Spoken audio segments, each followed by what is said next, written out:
ഏറാമലയിൽ തിരഞ്ഞെടുപ്പ് ഫലപ്രഖ്യാപന ദിവസം കലാപം നടന്നെന്ന പ്രചരണം തെറ്റാണെന്നും സംഘർഷത്തിന് കാരണം നാട്ടുകാരനും മുസ്ലിം ലീഗ് നേതാവുമായ പാറക്കൽ അബ്ദുള്ളയുടെ അപക്വമായ സമീപനമാണെന്നും LDF നേതാക്കൾ വടകരയിൽ വാർത്താ സമ്മേളനത്തിൽ ആരോപിച്ചു. അതേസമയം ഇന്ദിരാഗാന്ധിയുടെ സ്തൂപം തകർത്തതിനെ ന്യായീകരിക്കുന്നില്ലെന്നും നേതാക്കൾ പറഞ്ഞു. ഇത്രയും നല്ല വെളിച്ചെണ്ണ ഇപ്പോൾ നിങ്ങൾക്ക് വിപണിയിൽ ലഭിക്കുകയില്ല. സർവീസ് സഹകരണ ബാങ്ക് സംരംഭം. ഏറാമലയിൽ കലാപം നടന്നെന്ന പ്രചരണം അസംബന്ധമാണെന്നും സംഘർഷത്തിന് കാരണം നാട്ടുകാരനും മുസ്ലിം ലീഗ് നേതാവുമായ പാറക്കൽ അബ്ദുള്ളയുടെ അപക്വമായ സമീപനമാണെന്നും LDF നേതാക്കൾ വടകരയിൽ വാർത്താ സമ്മേളനത്തിൽ ആരോപിച്ചു. നിസ്സാര പ്രശ്നത്തെ പെരുപ്പിച്ച് രാഷ്ട്രീയ നേട്ടം കൊയ്യാനാണ് UDF ശ്രമിക്കുന്നതെന്നും സംഭവ സമയത്ത് മുൻ MLA എന്ന നിലയിലുള്ള ഉത്തരവാദിത്വം പ്രകടിപ്പിക്കാൻ പാറക്കൽ അബ്ദുള്ള തയ്യാറായിട്ടില്ലെന്നും ഇവർ പറഞ്ഞു. അതേസമയം ഇന്ദിരാഗാന്ധിയുടെ സ്തൂപം തകർത്തതിനെ ന്യായീകരിക്കുന്നില്ലെന്നും പോലീസിന്റെ നടപടിയിൽ തങ്ങൾക്കും എതിരഭിപ്രായമുണ്ടെന്നും ഇത് സംബന്ധിച്ച് പരാതി നൽകുമെന്നും ഇവർ അറിയിച്ചു. ഈ ഏറാമല കഴിഞ്ഞ ദിവസം ഇങ്ങനെ ഒരു പത്രസമ്മേളനം വിളിക്കാനിടയായ സാഹചര്യം, കഴിഞ്ഞ ദിവസം നമ്മുടെ ശ്രീമാൻ പാറക്കൽ അബ്ദുള്ള XMLA ഒരു ആളുകളെ തെറ്റിദ്ധരിപ്പിക്കുന്ന രൂപത്തിൽ, മൊത്തത്തിൽ ഈ പ്രദേശത്തെ ജനങ്ങളെ മുഴുവൻ തെറ്റിദ്ധരിപ്പിക്കുന്ന രൂപത്തിൽ, മാധ്യമപ്രവർത്തകരെ തെറ്റിദ്ധരിപ്പിക്കുന്ന രൂപത്തിൽ ഒക്കെ ഒരു പ്രസ്താവന ഇവിടെ വെച്ച് നടത്തി എന്നുള്ളതാണ്. അപ്പോൾ അത് ഏറാമലയെ സംബന്ധിച്ചിടത്തോളം അങ്ങനെ ഒരു കാര്യം തന്നെ ഇല്ല. ഒരു സമാധാന അന്തരീക്ഷം പൂർണ്ണമായി നിലനിൽക്കുന്ന ഒരു സ്ഥലമാണ് ഏറാമല. ഇപ്പോൾ എടച്ചേരി പോലീസ് സ്റ്റേഷൻ ലിമിറ്റിൽ ഒരു തരത്തിലുള്ള നാദാപുരം മേഖലയിലെല്ലാം പല പ്രയാസങ്ങളും പ്രശ്നങ്ങളൊക്കെ ഉണ്ടാകുന്ന അവസരത്തിൽ വളരെ സമാധാനപരമായ അന്തരീക്ഷം നിലനിൽക്കുന്ന എന്നും കാത്തു സൂക്ഷിച്ച ഒരു സ്ഥലമാണ് ഏറാമല പഞ്ചായത്ത്. അപ്പോൾ ഈ ഏറാമല പഞ്ചായത്തിൻ്റെ ഈ പാറക്കൽ അബ്ദുള്ള ജീവിക്കുന്ന സ്ഥലം ഏറാമല, ആ ഭാഗത്താണ് ഇലക്ഷനുമായിട്ട് ബന്ധപ്പെട്ട് ചില പ്രശ്നങ്ങളുണ്ടായത്. അത് ഉണ്ടാക്കിയത് മുഴുവൻ ആരാന്ന് പറഞ്ഞാൽ പാറക്കൽ അബ്ദുള്ള തന്നെയാണ്. അത് അല്ലാതെ വേറെ ആരുമില്ല. അതെന്താ കാര്യം എന്ന് പറഞ്ഞാൽ, ഈ 3-ാം വാർഡിൽ വിജയി അവിടെ മുസ്ലിം ലീഗിൻ്റെ പ്രതിനിധി ജയിച്ചു, മൂസ. അപ്പോൾ ജയിച്ചപ്പോൾ ആ വലിയ രൂപത്തിലുള്ള പ്രകടനമൊക്കെ നടന്നു. ആ പ്രകടനം ഒരു തരം ഒരു അക്രമാസക്തമായ രൂപത്തിലുള്ള പ്രകടനം അങ്ങനെ വരുന്നത്. അപ്പോൾ അവിടെ വെച്ചിട്ട് എതിർ സ്ഥാനാർത്ഥിനെ റാഫിയിൽ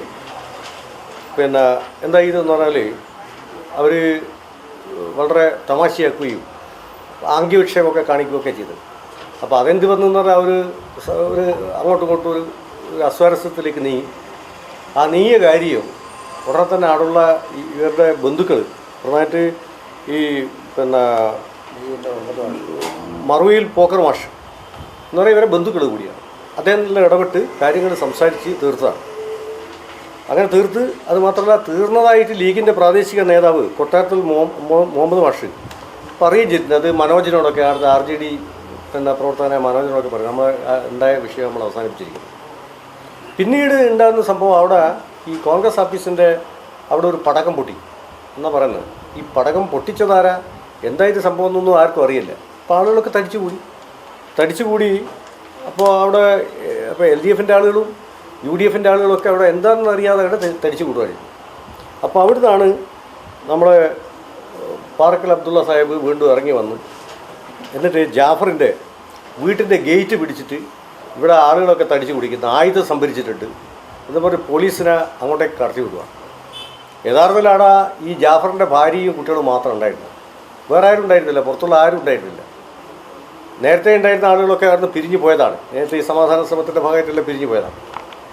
അപ്പോൾ അങ്ങനെ ഭാര്യയും കുട്ടികളും അവിടുന്ന് നിലവിളിക്കുന്നത് കേട്ട്, അപ്പോൾ ഇദ്ദേഹത്തിൻ്റെ ഇസ്മയിൽ, ജാഫറിൻ്റെ ബന്ധുക്കളായ ഇസ്മയിൽ സലീമും കൂടി ഈ കുട്ടികളും ഭാര്യയും നിലവിളിക്കുന്ന കേട്ട് അവർ ഇവിടെ വന്നു. പോലീസ് അവരെയും പിടിച്ചിറക്കി വലിച്ച് കൊണ്ടുപോകണം. അപ്പോൾ നിലവിളിയും കാര്യങ്ങളൊക്കെ കേട്ട് ആ പ്രദേശത്തുകാർ മുഴുവൻ അവിടെ വന്ന് പോലീസിനെ തടയുകയാണ് ചെയ്തത്. പോലീസിന് ഇങ്ങനെ വിളിച്ചുകൊണ്ട് പോകുന്നത് അന്യായമായിട്ട് ഒരു വീട്ടിൽ കയറിയിട്ട് ഇങ്ങനെ അതിക്രമം കാണിക്കുന്നത് ശരിയല്ല, എന്തിനാണ് അവർ അറസ്റ്റ് ചെയ്തുകൊണ്ട് എന്നുള്ളതൊക്കെ അതിന് കക്ഷി രാഷ്ട്രീയ ഭേദം തന്നെയാണ്. ആ പ്രദേശത്തെ ആൾക്കൂട്ടം, ആ പ്രദേശത്തെ ജനങ്ങളാണ് എന്ത് ചെയ്തതെന്ന് വെച്ചാൽ അവിടെ കൂടിയത്. എന്നിട്ടാണ് അവിടുന്ന് അപ്പോൾ ഇയാൾ പാറക്കൽ അബ്ദുള്ളേൻ്റെ അപക്വമായ രൂപത്തിലുള്ള ഇടപെടലുകൾ, അദ്ദേഹത്തിൻ്റെ സമീപനം, അതിൽ വലിയ രൂപത്തിൽ ജനരോഷം ഉണ്ടായിട്ടുണ്ട്. ആ ജനരോഷമാണ് പിന്നീട് അവിടെ ചില അനിഷ്ട സംഭവങ്ങളിലേക്ക് വഴിതെളിച്ചത്. അതൊക്കെ എല്ലാ പാർട്ടിയുടെയും നേതാക്കന്മാരും, മനേറ്റേന്ദ്രനുണ്ട്, അതുപോലെ സന്തോഷുണ്ട്, അതുപോലെ പീരാജനുണ്ട്, അങ്ങനെ പാർട്ടി നേതാക്കന്മാരൊക്കെ തന്നെ അവിടെ പോയി ആളുകളൊക്കെ അത് സമാധാനിപ്പിച്ച് പിന്തിരിപ്പിച്ച് പോവായിരുന്നു. അപ്പോൾ ഇതാണ് ആകെ സംഭവം. അവിടെ ഒരു തുള്ളി രക്തം വീണിട്ടില്ല, ഒരാളെ വീട്ടിന് നേരെ ആക്രമണം നടത്തിയിട്ടില്ല, വേറെ ഒരു സംഭവം ഉണ്ടായിട്ടുള്ളതെന്ന് വെച്ചാൽ അവിടെ ഒരു കോൺഗ്രസ് ഓഫീസിൻ്റെ അവിടെ കുറച്ച് പരിക്ക് പറ്റിയിരുന്നു. ഈ ഓഫീസിന് പരിക്ക് പറ്റിയത് ശരിയല്ല, അത് ഏതെങ്കിലും ഒരാൾ സംഘടിതമായി ചെയ്തതല്ല, ആ വന്നിട്ടുള്ള ആൾക്കൂട്ടത്തിൻ്റെ എടുക്കുന്ന വന്നിട്ടുള്ള കാര്യങ്ങളാണ്. അത് വരാൻ പാടില്ലാത്ത കാര്യമാണ്, അവിടെ വന്നിട്ടുണ്ട് എന്നുള്ളത്. പക്ഷേ അതൊക്കെ ശമിപ്പിച്ച് പോവുകയാണ് ചെയ്തിട്ടുള്ളത്. അതൊക്കെ അവിടുന്ന് ആളുകളൊക്കെ പിന്തിരിപ്പിച്ച ആളുകളെ പിന്നെ പോവുകയാണ് ചെയ്യുന്നത്. അതാണെങ്കിൽ അത് പൊതുസ്ഥലത്താണ് നിൽക്കുന്നത്, ആ സ്ഥാപനം നിൽക്കുന്നത് പൊതുസ്ഥലത്താണ്. അത് ന്യായീകരിക്കുന്നില്ല, അതുണ്ടായത് നമ്മൾ ന്യായീകരിക്കുന്നത് ഉണ്ടാവാൻ പാടില്ലാത്ത കാര്യമാണ് ഉണ്ടായത്. അത്രയും അവിടെ വന്നിട്ടുള്ളൂ, വേറെ ഒരു തരത്തിലുള്ള അനിഷ്ട സംഭവങ്ങളും അവിടെ ഉണ്ടില്ല. ഇതിനെയാണ് വല്ലാതെ കണ്ട് പെരുപ്പിച്ച് അവിടെ ഈ പിന്നെ അവിടെ എന്തെങ്കിലും അക്രമ സംഭവങ്ങൾ നടക്കുന്നതെന്ന് പ്രചരിപ്പിക്കുന്നത്. അത് തെറ്റായ കാര്യമാണെന്നുള്ളത് നമുക്ക് പറയാനുണ്ട്, ശരിയല്ലാത്ത നടപടിയാണ്. പ്രധാനമായിട്ടും ഒരു പിന്നെ XMLA മുസ്ലിം ലീഗിൻ്റെ ഒരു സമുന്നത നേതാവ്, അനുഭവസമ്പന്നമായ ഒരു മനുഷ്യൻ, അയാളിങ്ങനെ വളരെ അപക്വമായിട്ട് ആ പോലീസ് CIനെ തെറ്റിദ്ധരിപ്പിച്ച് കൂട്ടിക്കൊണ്ടുപോയി വീട്ടിൽ കയറ്റിയിട്ട് ഗേറ്റ് ഇങ്ങനെ പിടിക്കുവാണ്. ഗേറ്റ് പിടിച്ച് അകത്ത് ചെല്ല് എന്നും പറഞ്ഞിട്ട് അവിടെ പ്രേരിപ്പിക്കുക. എന്നിട്ട് പോലീസ് കടന്നില്ല. പോലീസ് ഉദ്യോഗസ്ഥന്മാരോട് പറഞ്ഞാൽ അയാൾ ഇങ്ങനെ കളവ് പറയുമെന്ന് നമ്മൾ വിചാരിച്ചിട്ടില്ല. പിന്നെ അവിടെ ആരും കണ്ടിട്ടില്ല, ഒരു സംഭവമില്ല അവിടെ. അപ്പോൾ അങ്ങനെ തെറ്റിദ്ധരിപ്പിച്ചിലാണ് പോലീസ് അതിൽ വീണത്. അതാണ് ആളുകളെ പ്രകോപിപ്പിച്ച് ആ വീട്ടിൽ നിന്ന് 2 ചെറുപ്പക്കാർ ഈ ഉമ്മേനെയൊക്കെ വലിച്ച് ഇഴച്ച് പോലീസ് ഇങ്ങനെ കൊണ്ടിരുന്നതിൽ പ്രകോപിതരായിട്ടാണ് നാട്ടുകാരിൽ ഇടപെട്ടുന്നത്. അപ്പോൾ ഇതൊക്കെ ഉണ്ടാക്കിയിട്ടുള്ളതെന്ന് വെച്ചാൽ പാറക്കൽ അബ്ദുള്ളയുടെ അപക്വമായ ഇടപെടലാണ്. സാധാരണ രീതിയിലൊരു പൊതുപ്രവർത്തകന്മാർ എന്താ ചെയ്യുക? പൊതുപ്രവർത്തകന്മാർ ഇങ്ങനെ നാട്ടിൽ എന്തെങ്കിലും ചെറിയ സമാധാനക്കേട് വരുന്നവരവിടെ എത്തിപ്പെടുകയും അതുപോലെ അവിടെ ആളുകളെ പിന്തിരിപ്പിക്കുകയും സമാധാന അന്തരീക്ഷം ഉണ്ടാക്കുകയും മുൻകൈ എടുക്കുകയും ചെയ്യുക. അപ്പോൾ പരിണതപ്രജ്ഞനായ ഒരു മനുഷ്യനല്ലാണല്ലോ നമ്മൾ ഇയാളെ പറ്റി പ്രതീക്ഷിക്കുന്നത്. അപ്പോൾ ആ നിലക്ക് വരാനും ഇടപെടാനും ആയി കഴിഞ്ഞില്ല. അതാണ് അവിടെ പ്രശ്നം ക്രിയേറ്റ്. ഈ 2ാം വാർഡ് 3ാം വാർഡ് എന്ന് പറഞ്ഞാൽ ഇപ്പോൾ N. വേണു, അതുപോലെ പിന്നെ പാറക്കൽ അബ്ദുള്ള, ഇവരെല്ലാം ഉള്ള വാർഡാണ് ഈ 2ാം വാർഡ്. അതുപോലെ 3ാം വാർഡ്, ഇതൊക്കെ UDFന് നല്ല ഭൂരിപക്ഷമുള്ള സ്ഥലമാണ്. 3ാം വാർഡ് ഏതാണ്ട് 10-300 മേലെ വോട്ടിന് ജയിക്കേണ്ടതാണ്. പക്ഷെ അവിടെ 9 വോട്ടിനാണ് പിന്നെ UDF ജയിച്ചത്. 31 വോട്ട് അവിടെ LDFൻ്റെ അപരന് കിട്ടിയിരിക്കും. അപ്പോൾ ഇതിൽ എന്താ വെച്ചാൽ പ്രകോപിതനാണ് UDF പ്രകോപിതരാ അല്ല നമുക്ക് 350 വോട്ട് അതായത് പാറക്കൽ അബ്ദുള്ളേൻ്റെ നേരിട്ട് നിയന്ത്രണമുള്ള സ്ഥലമായത് ഈ 2ാം വാർഡ് 3ാം വാർഡ് എന്നെല്ലാം പറഞ്ഞാൽ അദ്ദേഹത്തിന് വലിയ സ്വാധീനമുള്ള സ്ഥലമാണ്. മുസ്ലിം ലീഗിൻ്റെ നല്ല സ്വാധീനമുള്ള സ്ഥലമാണ്. അവിടെയാണ് ഈ പിന്നെ 9 വോട്ടിന് ജയിച്ചത്. 31 വോട്ട് അവിടെ അപരന് കിട്ടുകയും ചെയ്ത്.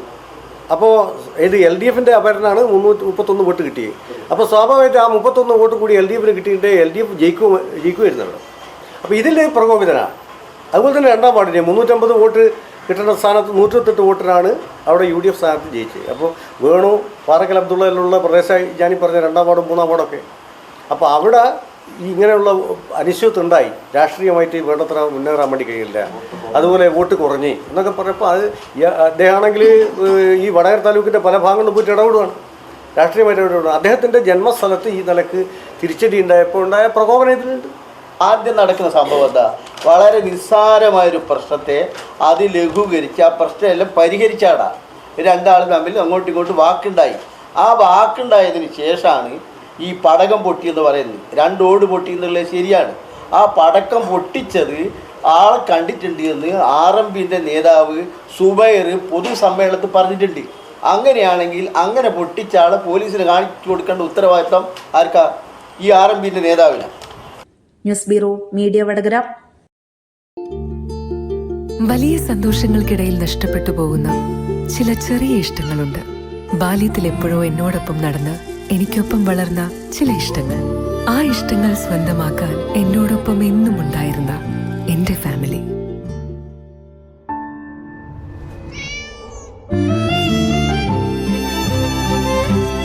എന്റെ ഇഷ്ടങ്ങൾ എന്റെ ഫാമിലിക്ക് അറിയാം. Family wedding centre.